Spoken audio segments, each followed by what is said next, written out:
김춘추는 신라의 국군을 개척하기 위해서는 그런 외교적인 전략만으로 성과가 나는 것은 아니라고 생각하는 거죠. 외교적인 성과가 제대로 나기 위해서는 내부의 변화가 있어야 된다. 그런데 신라는 어떻습니까? 신라는 삼국 가운데서 출발이 가장 늦었던 나라이고 또 한반도의 동남부에 치우쳐져 있었기 때문에 외부와의 교류가 활발하지 못했습니다. 그래서 신라는 고유의 전통을 지키는 데는 아주 탁월했지만 그러나 국제적인 분위기에도 익숙하지 않았고 또 당시 동아시아 세계에서 가장 중요한 문화국가였던 중국의 영향을 상대적으로 가장 덜 받고 있는 나라였던 거죠. 물론 그 상황은 진흥왕이 한강 유역을 차지함으로써 점점 달라지긴 했습니다. 그렇지만 여전히 신라는 좀 낙후된 국가였던 겁니다. 김춘추는 그 상황을 바꾸려고 하는 겁니다. 그러니까 이제 당나라가 우리가 살고 있는 이 세계의 표준이다. 당나라로부터 우리가 받아들일 것이 굉장히 많다 해서 아직 왕이 되기 전이었습니다. 김춘추가 당시 왕은 김춘추의 이모죠. 이모들이죠. 선덕여왕과 진덕여왕이 잇따라서 이제 왕위를 주고받았는데요. 이 선덕여왕이나 진덕여왕은 김춘추의 이모들이었습니다. 그래서 그 이모들로부터 신임을 받아서 김춘추가 귀족의 이제 사실상 왕을 위한 대표죠.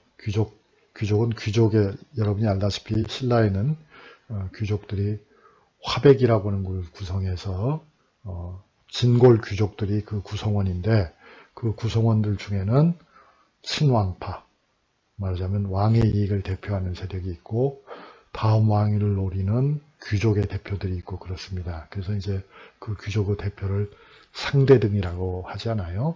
그래서 이제 그 귀족들 내부에도 국가를 위해서는 단결하지만 자기들의 정치적 이익을 위해서는 서로 대립하고 갈등하는 그런 구조가 있었습니다.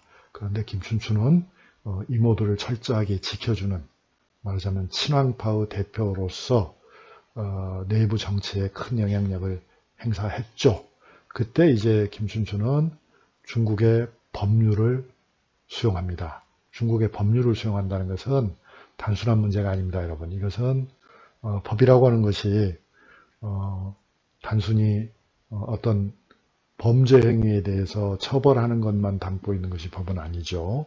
그 법 안에는 국가의 통치 체제가 정리되어 있고 국가를 어떤 식으로 운영할지, 국가가 어떻게 작동되는지를 사실은 규정하고 있는 것이 법률이죠. 그것은 오늘날의 대한민국 법전도 그렇고 세계 여러 나라의 법이 다 그렇습니다. 그래서 이 법이라고 하는 것은 당시 중국에서는 율령이라고 해서 세부적으로는 율령격식, 말하자면 헌법에 해당하는 것이 있고 시행령에 해당이 되는 것이 있고 여러 다양한 분야의 법이 다 있습니다. 그 법들을 고구려에서는 소수리망이 그걸 적극적으로 수용하지 않았어요. 광개토대왕의 큰아버지인. 그런데 이제 그 이후로는 고구려에서는 더 이상의 진전이 없었던 거예요. 그런데 이제 신라에서는 훨씬 더 현대적인, 당시 입장에서 보면 현대적이죠.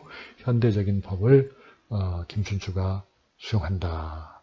그리고 이제 김춘추는 관리들의 복장도 이 그림에 보시다시피 당나라의 복식 제도를 수용합니다.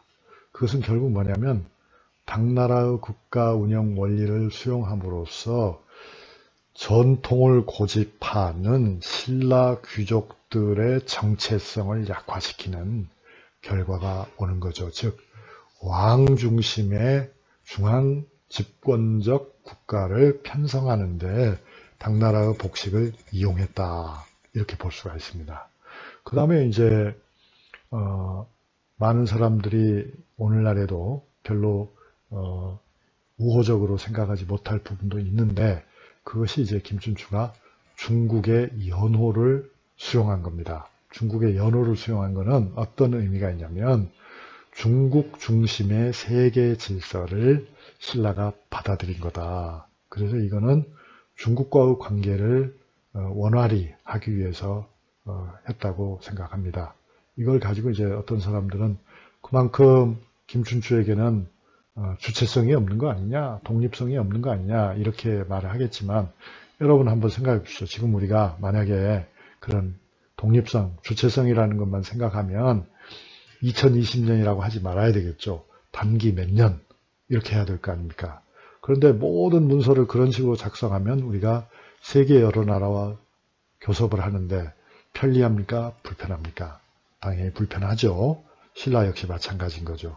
그러니까 중국의 연호를 쓴다는 것은 단순히 중국에 우리가 항복했다, 속국이다 그런 의미가 아니고 중국 중심에 어차피 동아시아 세계 질서가 편성이 되어 있으니까 그 안에서 우리가 자유롭게 행동하고 많은 사람들과 많은 나라들과 잘 소통을 하기 위해서는 그런 중국적 시간의 개념을 수용했다. 이렇게 해석하는 것이 옳습니다. 결과적으로 당나라의 호금을 많이 사게 되죠. 그래서 이제 어떤 사람들은 김춘추나 김춘추의 아들인 문무왕이 당나라의 꼭두각시가 아니냐 이렇게 비판하는 사람도 있겠죠. 그러나 잘 생각해 보면 이야기가 좀 달라집니다. 신라가 당나라 힘을 이용했죠. 그래서 삼국통일의 토대가 된 건 맞습니다. 그러나 고구려가 망하고 백제가 망한 다음에 당나라는 어떤 태도를 보였던가요? 당나라는 아까 본 커리커처 그림에서도 보였지만 당나라는 고구려도 자기들이 갖고 백제도 자기들이 지배하고 백제가 옛 영토죠. 그리고 신라까지도 당나라의 영토로 만들려고 했습니다. 그들로서는 어쩌면 당연한 일이었을지도 모르죠. 그러나 신라는 어땠습니까? 김춘추의 신라는 그것을 거부합니다. 그리고 어떻게 합니까? 그리고 당나라와 전쟁을 하지 않습니까? 그래서 결국 당나라의 전쟁에서 신라가 이기지요. 그러면 교수님, 신라가 당나라보다 더 강한 나라라는 뜻입니까? 그런 뜻은 아닙니다. 그런데 어떻게 전쟁에서 이깁니까?